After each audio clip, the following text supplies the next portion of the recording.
Okay, hi, good afternoon to all of you. Today we're going to learn about the chapter 2 of the fundamentals of management and also principles of management. So our chapter 2 is regarding the environment of organization and managers. Okay, this is a part 1, the subtopic that we're going to learn today. Okay, we have the environment, the organization environment that consists of internal and also external environment. Then in external we have divided into two, which general and also task. And the second part we're going to learn about the Michael Porter's 5 force analysis. We're going to learn about these 5 forces. Okay, it's include the competition in the industry, potential of new entrants into the industry, power of supplies, power of customer, and also threats of the substitute product. Okay, this is the part 1 that we're going to learn today. Okay, let's start. The organization environment, as I told you, it consists of two. We have external and also we have internal. So external is the forces or factors that come from the outside of organization. Okay, and this external we divide into two. We have general environment and also task environment. Okay, general environment is everything outside an organization boundaries. It include like economic, legal, political, social culture, internation, and also technology force. Okay, something that outside of organization that you cannot predict. Okay, then we have task environment composed of the specific groups and organization that affect the firm. So we're going to learn about this later in a deep detail later, okay, about this thing. Then we have internal forces. Okay, internal forces is a condition forces within the organization. Okay, this is an organization that everything come inside the organization, not outside. We call it as a internal factors or internal environment. Okay, now we proceed to the general environment. Okay, so general environment, okay, a set of broad dimension and forces in an organization surrounding that create overall context. Okay, normally this general environment is come from the outside of the organization, means when this kind of forces or this kind of factor happen, actually you cannot control it. It's beyond your control. Okay, it include number one is economic dimension. Alright, so economic dimension is the overall health and vitality of the economic system in which the organization operates. So the first factor is economic dimension, means the economy of the country. Okay, second we have the technological dimension, refers to the method available for converting resources into the products or services. So normally technology is something that you can say that rapid changes, so it's going to change over and over again. So it's one of the general effect that normally we're going to affect your organization. Okay, then we have the socio-cultural dimension. It include the customs, the mores, values, and also demographic characteristic of the society in which the organization function. Then we have political, legal dimension, the extent of the government regulation of the business and also government. So when they have the changes in their regulation, so it's one of the factor that you cannot control. Then we have the international dimension. Okay, international dimension is actually the extent to which the organization is affected by business in the other country. So this is the 5 factors from the general environment. So for you, easy for you to memorize. We can put as this one, yeah. PES T. Okay, we have the political, we have the economic, we have the socio-cultural, technological dimension, and also international dimension. Okay, we have PES T. Political, legal dimension, economic dimension, socio-cultural dimension, technological dimension, and lastly we have a international dimension. So this is a 5 factors from the general environment. Okay, next we have a task environment. This is another external factor. Okay, we have task environment. As I told you, task environment is composed of specific groups of organization that affect the firm. So we have 5 here. Competitors. Okay, normally competitors they're seeking the same resources as the organization. Okay, then we have customers who acquire an organization products and also resources. We have supplier, provide the resources for organization. Regulation means agency and also interest group. They normally control, legislate or influence the organization policy and practice. Then we have strategic partners or allies. So, normally people who are like join in a joint venture and also partnership in the organization. Normally test environment is, we call it as a stakeholder. Okay, stakeholder is like people who like indirectly involved in your organization.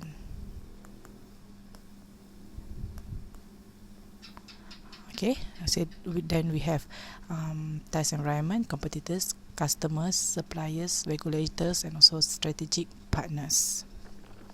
Okay, next let's see the example of the task regulation. Task environment in McDonald's. Okay, we see the McDonald's. First, we have the competitors.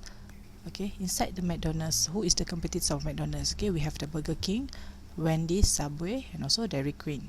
Then we have the customer.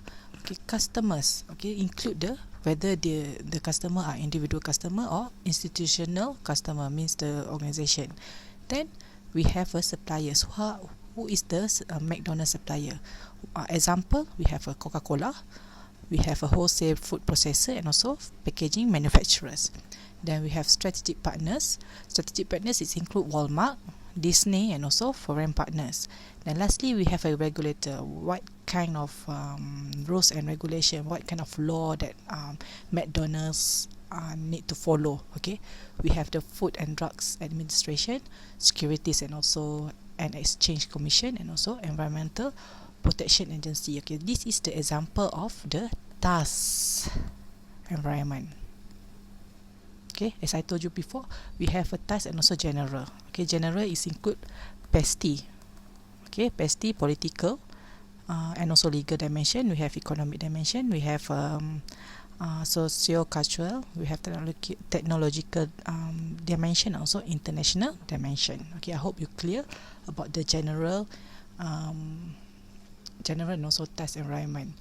Means the what we call external. Okay, we focus on external now, not yet go to internal. Okay, if you can see in this diagram, okay, we have a few dimension. As I told you, we have this one. Sorry. Okay, we have inside here. Okay, this is what you call an internal. Internal is include the owners, employee, physical environment, board of director, and also culture. That something within the organization. Okay, this is internal. Okay, this area we call it as a task environment. Okay, this is task environment. External, but it's still within the organization. Okay, we have regulation, competitors, customer, supplier, and also strategic partners. While we have another one, this outside here, we call as a general environment. Okay, general environment is like something like within outside. It's like you don't have any related with you, but it's going to affect your company. Okay, it's include the PESTI as I told you just now. Okay, political, legal dimension, economic dimensions, socio-cultural, technological, and also international. Okay, now we proceed to the Michael Porter's 5 force analysis. So first we have a competition in the industry. The first of the 5 forces refer to the number of competitors and their ability to undercut a company.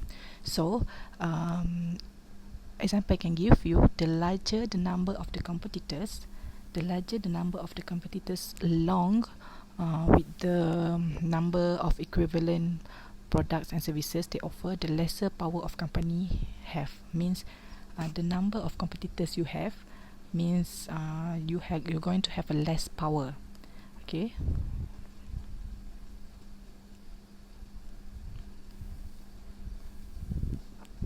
the larger the number of your competitor means the more competitors you have means you're going to have a less power in the company. For example, I give you you sell the what we call maybe the toothpaste. Okay, you have a lot of competitors, the toothpaste in Malaysia, so you have less power because you have many competitors. So normally this supplier and also buyer, they seek out the company's competitors if they're able to offer better deal and also lower price. If you able to offer lower price, normally people will see you with, okay, means the supplier and buyer will tend to choose you, okay, and it's vice versa. Conversely, when the competitors are low, the company has great power. If the competitors are low, you have a great power to change. You have a power to change the higher price and set term to deal to achieve higher sales and profit. Okay, if you are monopoly in the organization, if you are monopoly means you have a total power. Okay, so you have rights, you have a power to set the high price. Okay, this is first competition in the industry. Then we move to the next one, potential of new entrants into an industry. Okay, next we move to the potential of the new entrants into the industry. A company's power is also affected by the force of new entrants into the market, means new competitors. Okay, new entrants ni new competitors. Okay, the less time and money it costs for a competitors to enter the company market, and these new entrants become the effective competitors, the more established company will be weak. It means that lagi banyak new entrants come dalam you punya market, you punya industry, it's going to affect you lah as an established company before. You're going to become little bit weak because of these new competitors coming. Okay, means kalau lagi senang new entrants ni come into the industry, means lagi cepat lah you punya company akan become weak. Okay, in industry, an industry with a strong barriers to entry, maksudnya kalau industri tu sangat susah untuk masuk, okay, is ideal for existing companies within the industry, since the company will be able to change higher price and also negotiable better terms. Means an industry with a strong barrier to entry, maksudnya lagi susah new entrants nak masuk industry tu, the company can be like lebih as I told you, right, they have the power, they have a right power to charge higher price and so negotiate with the better terms lah. So this is number 2. We have a potential of new entrants into the industry. The next factor in the 5 forces model addresses how easily suppliers can drive up the cost of input. Okay, it is affected by the number of suppliers of key inputs of a good and services, how unique this input, and how much it will cost the company to switch to another supplier. So it means that the fewer supplier to an organization, the more a company would depend on the supplier. Okay, it means the more as a result of this thing, okay, the supplier have more power and they can increase the input cost. It's automatically we increase everything lah. Then on the other hand, when there are many supplier, okay, the greater the many supplier that you have, okay, it's going to make the cost, the input cost will be low because they have a lot of competitor supplier. So in this case, a company can keep the input cost lower, and also it's going to enhance their profit. I repeat, okay, the fewer supplier to an industry, the more the company would depends on supplier. Okay, it's going to result as that supplier, they're going to have power, then they're going to increase the input cost. But vice versa, if the supplier, if there's many supplier, then they have a lot of competitors between the supplier, so a company can choose which supplier that they want with the lower input cost, so they're going to enhance their profit, so they're going to have a profit, right? Okay, now we move to the power of customer. The ability that customer have to drive the price lower and their level of power is one of the 5 forces. So as I told, means that customer actually they have power to control the price in the organization or in the company.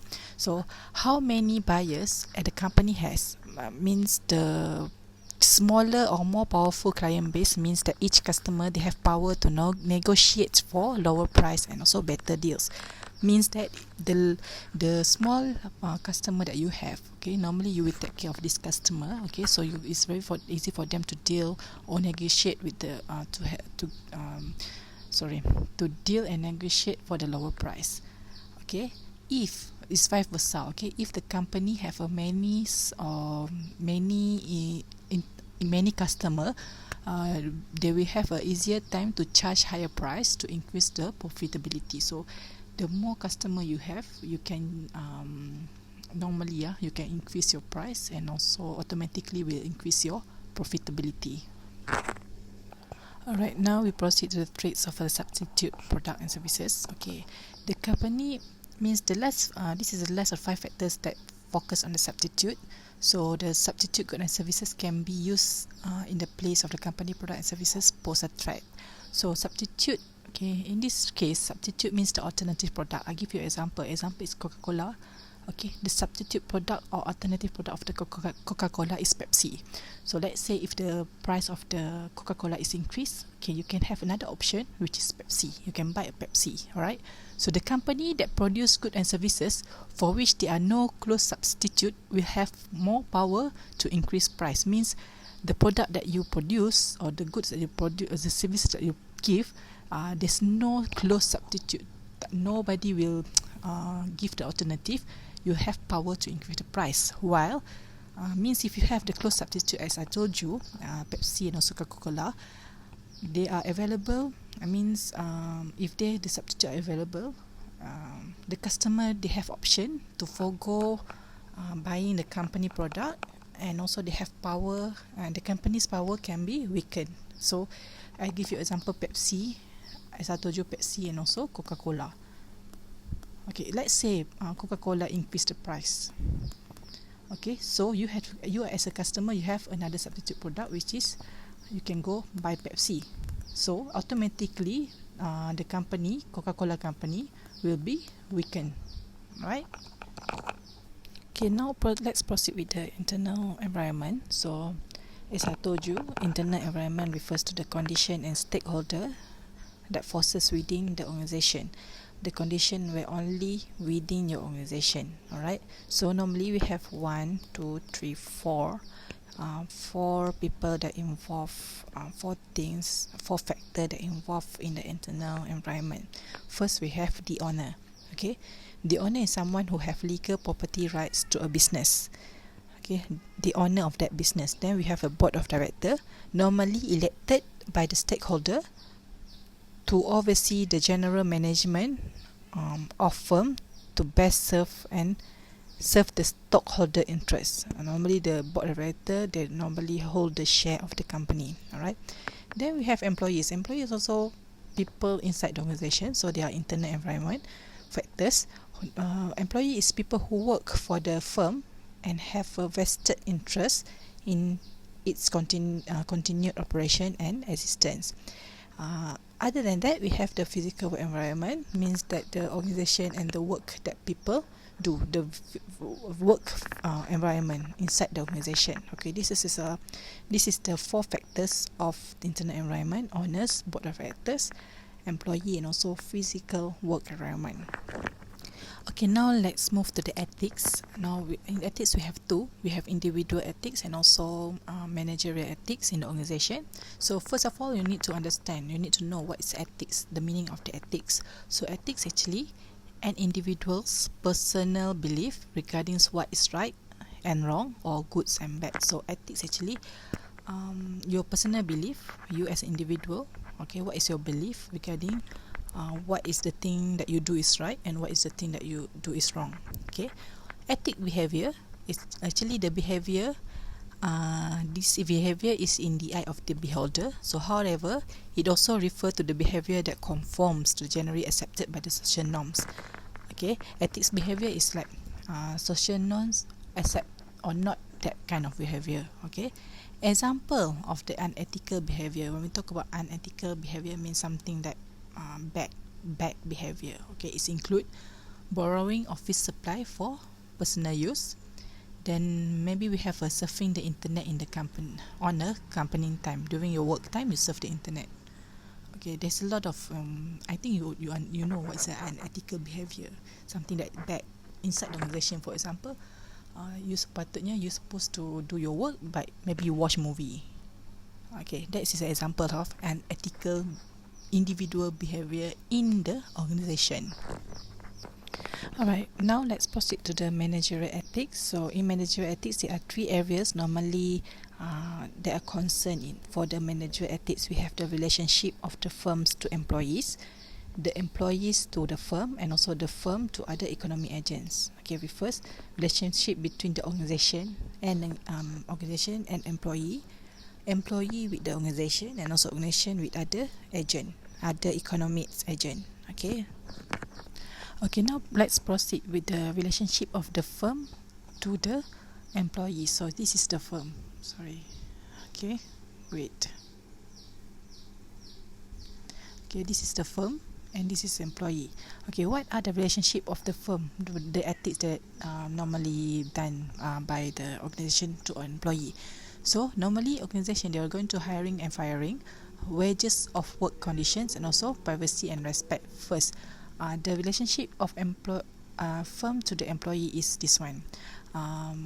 Organization normally they will hire and fire people. Okay, they give you wages if you work. They give you wages and they give you the agreement of work condition, and they must give you privacy and also respect.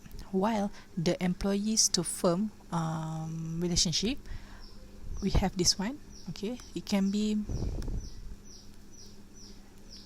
okay. As an employee, you must have a responsibility. Okay, you have maybe what is your conflict of interest. You must honest. You must keep all the secret and also confidentiality of the company. Okay, then subject to ethical ambiguities. Okay, if a certain uncertainty, this is actually the responsibility for both employees and also organization. We have the advertising and promotion, ordering and purchasing, bargaining and negotiation, financial disclosure, shipping, solicitation, also other business relationship. Okay, this is both the responsibility of both. Then we have the firm to other economic agents. Okay, economic agents that include your customers, your competitors, stockholders, supplier, dealer, unions, and so on. Okay, let's move to the ethics in the organization. Okay, how you want to managing the ethical behavior. Okay, how you want to managing the ethical behavior. So normally the first thing, this ethical behavior is begin with the top management. Okay, normally this top management is the one who like going to establish the organization culture. They're going to define what will not and cannot accept, what kind of behavior that can that will accept and will not accept in the organization. So top management is the one who going to give the rules and regulation. Okay, then include the training on how to handle different ethical dilemmas. Okay, ethical dilemmas, you need to give them a training. Alright, and they also need to develop the code of ethics in the organization. Normally organization, they have this code of ethics. So the code of ethics is actually a written statement of the value and ethical standards that guide the firm action. Means dah macam peraturan lah, the rules and regulation, code and ethics, but they're going to do it in the written statement. Means everyone in the organization can read and understand what is the do and don'ts in the organization. Okay, I forgot to tell you this. The individual ethics that I told you just now. What are the factors that normally determine the factors that influence the individual ethics? Okay, we have 5 factors. First, we have family influence. Actually, your individual ethics, your behavior, the individual behavior is come from the family influence. Then we have the situational factors. Ethics, our ethics become unethical or not, it depends on the the situation that we face on. Okay, the values and also the values and moral. The experience, your experience also is the one that's going to determine your individual ethics, and also your peer evaluation. Peer, it means your clique, means your co-workers. Okay, evaluate your peer evaluation. Okay, this is the 5 factors that determine the individual ethics. Okay, now we move to the social responsibility and organization. Okay, let's move to the social responsibility and organization. Okay, it's actually a set of obligation, means to behave the responsibility that the organization have to protect and also enhance the social content in which it functions. So normally we call it as CSR. Okay, CSR means corporate social responsibility. What kind of areas and this social responsibility can organization take place? We have a stakeholder. This include the customer, employees, and also investor. The social responsibility also you can focus on the natural environment, such as environmentally sensitive products. Maybe you do the recycling, also public safety, and also it can be maybe you focus on the animal and so on. Okay, and we have the general social welfare. We include the charitable contribution and also support for social issues such as child labor and also human rights. Actually it's something like this. If you have a company, you are the one who need to do that we call as CSR. Means you're going to give some of your money, some of your profit to this area, okay, to support your that normally relate with the social. I mean people in the organization, people surround you, the environment. Okay, bagi contoh macam okay, for example, Nestle, they have what we call the Nestle Kids program. Means they're going to give some of their profit to these people, to these kids, to have a good meal, or maybe in Somalia or in the country. Okay, this is an example of the social responsibility, CSR, corporate social responsibility. Okay, you can find or Google what kind of CSR that big company do, like Nestle. We have maybe McDonald's. There's a lot of social responsibility that they do in order to benefit people around them. Okay, because it's not like Nestle, they not only sell all the foods or drinks or whatever, but they also need to have this kind of social responsibility in order for them, at least they contribute a bit of their profit to other to this social responsibility. It can include maybe you do the recycling thing, you maybe can do the charity. Mungkin dia kata okay, RM1 duit yang you beli McDonald ni akan dimasukkan ke rumah anak-anak yatim. Okay, this is a part of the social responsibility of the organisation. Okay, now let's move to the organisation culture. So when you talk about organisation culture, it's actually the collection of value, belief, behavior, customs, and also attitude that characterize a community of people. Okay, when you talk about culture is actually very hard for you to define. Okay, some people they say okay, culture, if you go out at the night, they say that this culture is good. Some people they say oh, this culture is not good. Okay, this is an example, the culture in the organisation. Okay, what are the importance of this organizational culture? First, culture they normally determines the overall feeling of the organisation, although it may be vary across different segments of the organisation. And culture is the powerful force that can shape the firm's overall effectiveness and also long-term success. Okay, culture can be good culture or bad culture. For example, in the organisation, their culture is like okay, if you come late to work, it's okay. Means there's no any punishment for you. So this is what you call as a very bad culture. So this kind of culture is going to shape your organisation. If your culture is bad, okay, you have a bad culture in the organisation, so automatically they're going to affect your organisation. Okay, that's why the culture is important. So what are the factors of the culture? Okay, the factors of the organisation culture is from the organisation founder. Means what is the organisation founder, their personal values and belief. As I told you, the top management is the one who responsible for this one. Okay, your symbols, stories, heroes, slogans, ceremonies that embody and also personify the spirit of the organisation. Okay, some organisation they have what we call as a symbol. We have a slogan. Okay, a lot of like factors that influence your organizational culture. Okay, the corporate success that strengthens the culture. What are the success that they already achieved that strength to the culture of the organisation? Okay, and the shared experience that bond organizational member together. Okay, you're going to share the experience. What are the things that you already face in the organisation? Means you're going to have a bond members together. Means this kind of experience is important to motivate. If a good experience is going to means they're going to motivate all your employees in the organisation. Alright, now we move to the managing organizational culture. So how you want to manage this organization culture? First, you must understand the current culture to understand whether to maintain or to change it. You as the manager, okay, you must understand the current culture. Okay, if you see the current culture is like a bad culture, so you want to change it.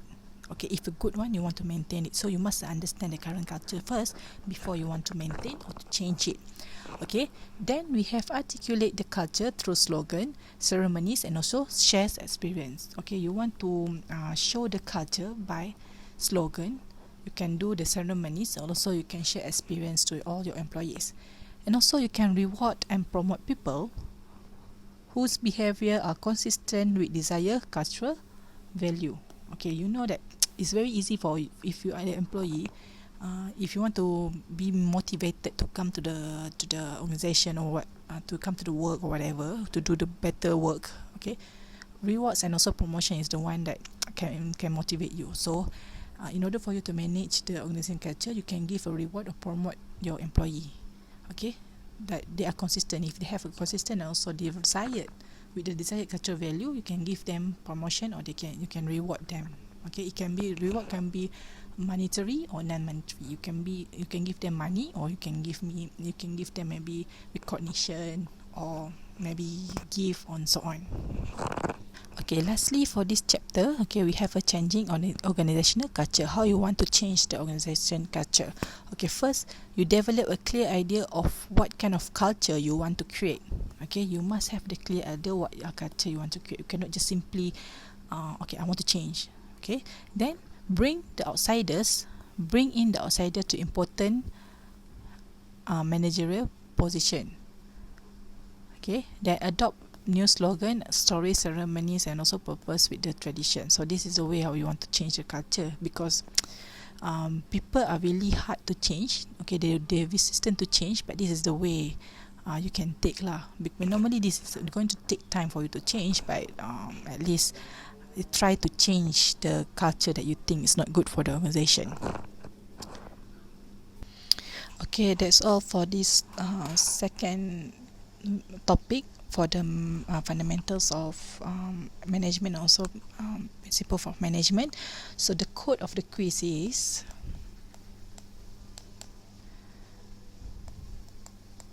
this is the code of the quiz.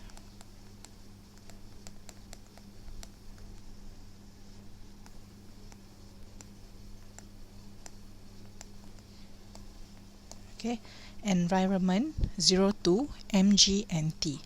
This is a code for the quiz, environment 02 MGNT.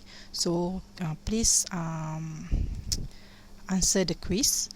Take your time and good luck, and please answer the quiz. If the question is like long essay, you can see the marks 20 marks. Please write in the long essay. But if the question is like list of 5 marks, you can just put the point form. Okay, this is how you want to answer the essay, the question. Alright, and please be disciplined. If I ask you to do the quiz, then you must do the quiz. If not, you will get 0 marks, even though we are in the online learning. So you must have you must know your responsibility as a student.